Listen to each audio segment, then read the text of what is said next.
Sefania sura ya kwanza.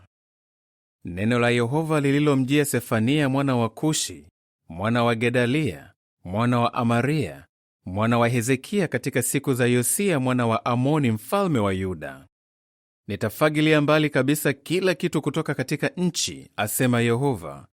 Nitamfagilia mbali mwanadamu na mnyama, nitamfagilia mbali ndege wa angani na samaki wa baharini, na pia vitu vinavyokwaza pamoja na waovu. Nami nitawaondoa wanadamu kutoka katika nchi, asema Yehova. Nitaunyoosha mkono wangu dhidi ya watu wa Yuda na dhidi ya wakaaji wote wa Yerusalemu. Nami nitafutilia mbali kutoka mahali hapa kila kitu kinachohusiana na Baali, jina la makuhani wa miungu ya kigeni pamoja na makuhani wenyewe, na wale wanaoliinamia jeshi la mbinguni wakiwa juu ya paa, na wale wanaoinama chini na kuapa kwamba watakuwa washikamanifu kwa Yehova, na wakati ule ule wakiapa kwamba watakuwa washikamanifu kwa Malkamu, na wale wanaogeuka na kuacha kumfuata Yehova, na wale wasiomtafuta Yehova wala kuomba ushauri wake. Nyamazeni mbele za Bwana Mwenyezi Kuu Yehova, kwa maana siku ya Yehova iko karibu. Yehova ametayarisha dhabihu, amewatakasa wale aliowaalika. Katika siku ya dhabihu ya Yehova nitawafanya wakuu wawajibike, wana wa mfalme na wote wanaovaa mavazi ya kigeni. Siku hiyo nitamfanya kila mtu anayepanda jukwani awajibike, wale wanaojaza nyumba ya Bwana wao ukatili na udanganyifu.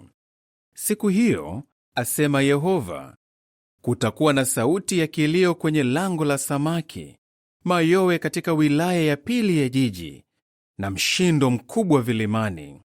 Pigeni mayowe, enyi wakaaji wa Makteshi, kwa maana wafanyabiashara wote wameangamizwa, wote wanaopima fedha wameuawa.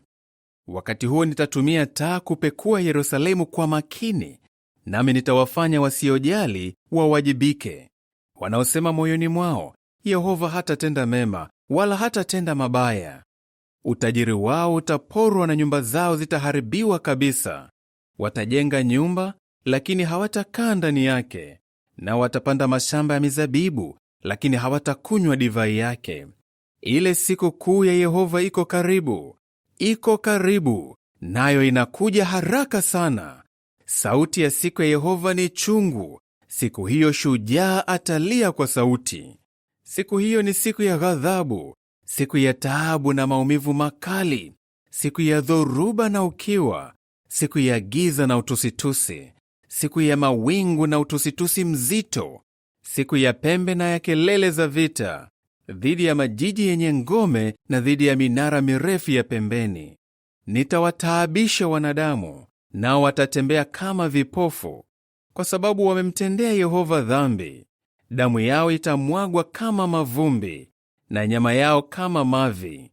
Fedha yao wala dhahabu yao haitaweza kuwaokoa katika siku ya ghadhabu ya Yehova, kwa maana dunia yote itateketezwa kwa moto wa bidii yake, kwa sababu atawaangamiza kabisa wakaaji wote wa dunia. Kwa kweli yatakuwa maangamizi yenye kutisha. Sura ya pili.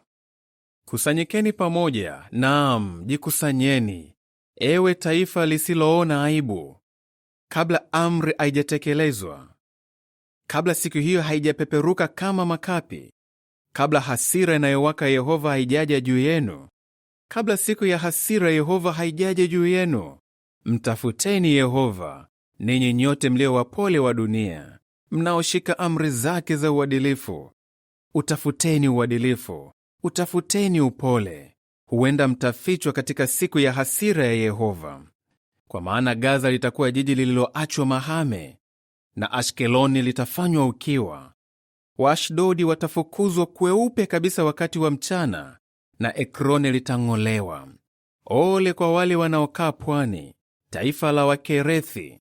Neno la Yehova liko dhidi yenu. Kanaani, nchi ya Wafilisti, nitakuangamiza, hivi kwamba hakuna mkaaji atakayebaki.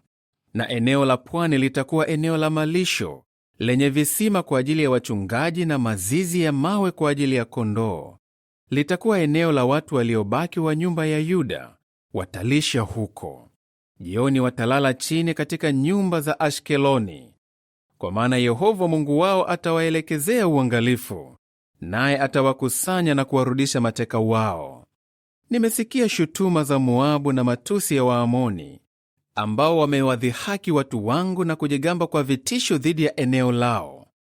Kwa hiyo, kwa hakika kama ninavyoishi, asema Yehova wa majeshi, Mungu wa Israeli, Moabu itakuwa tu kama Sodoma, na Waamoni kama Gomora, mahali penye upupu, shimo la chumvi, na nchi iliyoachwa ukiwa milele.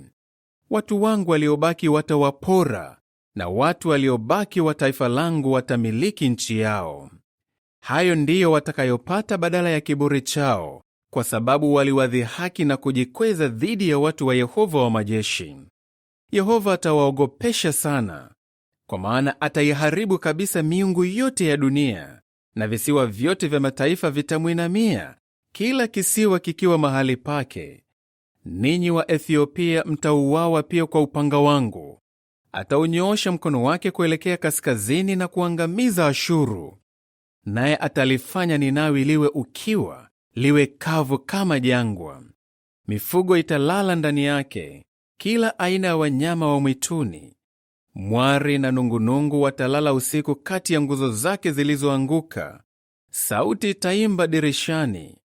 Kutakuwa na uharibifu kwenye kizingiti, kwa maana atafunua mbao za mierezi zinazopamba kuta. Hili ndilo jiji lenye kiburi lililokuwa likikaa kwa usalama, lililokuwa likisema moyoni mwake, mimi ndiye na hakuna mwingine yeyote. Jinsi ambavyo limekuwa kitu chenye kutisha, mahali ambapo wanyama wa mwituni wanalala. Kila mtu anayepita karibu nalo atapiga mluzi na kutikisa ngumi yake. Sura ya 3. Ole kwa jiji lenye uasi, lenye uchafu, lenye ukandamizaji! Halijatii sauti yoyote, halijakubali nidhamu yoyote, halijamtumaini Yehova, halijamkaribia Mungu wake. Wakuu wake walio ndani yake ni simba wanaonguruma, waamuzi wake ni mbwa mwitu wakati wa usiku. Hawaache hata mfupa mmoja wa kuguguna mpaka asubuhi. Manabii wake ni wakaidi, wanaume wenye hila. Makuhani wake wanachafua kilicho kitakatifu, wanaitendea sheria kikatili. Yehova ni mwadilifu miongoni mwake, hatendi kosa lolote. Asubuhi baada ya asubuhi hutangaza hukumu zake, kama nuru ya mchana isivyokosa kuangaza. Lakini asiye mwadilifu haoni aibu hata kidogo. Niliyaangamiza mataifa, minara yao ya pembeni iliachwa ukiwa. Niliharibu barabara zao, hivi kwamba hakuna yeyote aliyepita. Majiji yao yaliachwa magofu, bila mtu yeyote, bila mkaaji yeyote. Nikasema, hakika mtaniogopa na kukubali nidhamu, ili makao yake yasiweze kuharibiwa. Ni lazima nilifanye liwajibike kwa sababu ya mambo hayo yote, lakini walitamani hata zaidi kutenda kwa upotovu. Kwa hiyo endeleeni kunitarajia, asema Yehova, mpaka siku nitakapoinuka ili kuchukua nyara. Kwa maana uamuzi wangu wa hukumu ni kuyakusanya mataifa, kuzikusanya falme. Niwamwagie ghadhabu yangu, hasira yangu yote inayowaka, kwa maana dunia yote itateketezwa kwa moto wa bidii yangu. Kwa maana wakati huo nitabadili lugha ya mataifa iwe lugha safi, ili wote waweze kuliitia jina la Yehova, wamtumikie bega kwa bega. Kutoka eneo la mito ya Ethiopia, wale wanaonisihi, binti ya watu wangu waliotawanywa, wataniletea zawadi.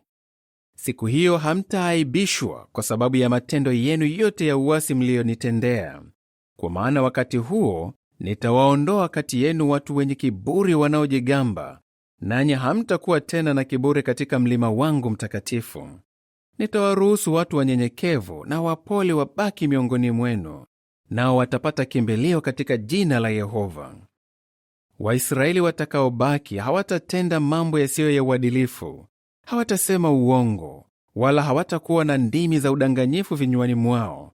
Watakula na kulala, na hakuna yeyote atakayewaogopesha. Paza sauti kwa shangwe, binti ya Sayuni! Paza sauti kwa ushindi, Israeli! Shangilia na kufurahi kwa moyo wako wote, ee binti ya Yerusalemu. Yehova ameondoa hukumu ulizokabili. Amemfukuza adui yako, mfalme wa Israeli. Yehova yuko katikati yako. Hutaogopa msiba tena. Siku hiyo jiji la Yerusalemu litaambiwa, usiogope, ee Sayuni, usilegeze mikono yako. Yehova Mungu wako yuko katikati yako, akiwa mwenye nguvu, ataokoa. Atakushangilia kwa shangwe kubwa, atakaa kimya katika upendo wake, atakushangilia kwa kelele za shangwe. Nitawakusanya pamoja wale wanaohuzunika kwa sababu ya kukosa sherehe zako. Hawakuwa pamoja nawe kwa sababu ya kubeba shutuma yake. Tazama, wakati huo nitawachukulia hatua wote wanaokukandamiza, nami nitamwokoa yule anayechechemea. Nitawakusanya pamoja waliotawanyika. Nitawafanya kuwa kitu cha sifa na umaarufu katika kila nchi ambamo waliaibishwa. Wakati huo nitawaleta ndani, wakati nitakapowakusanya pamoja, kwa maana nitawafanya kuwa kitu cha umaarufu na sifa miongoni mwa mataifa yote duniani, nitakapowakusanya mateka wenu mbele ya macho yenu, asema Yehova.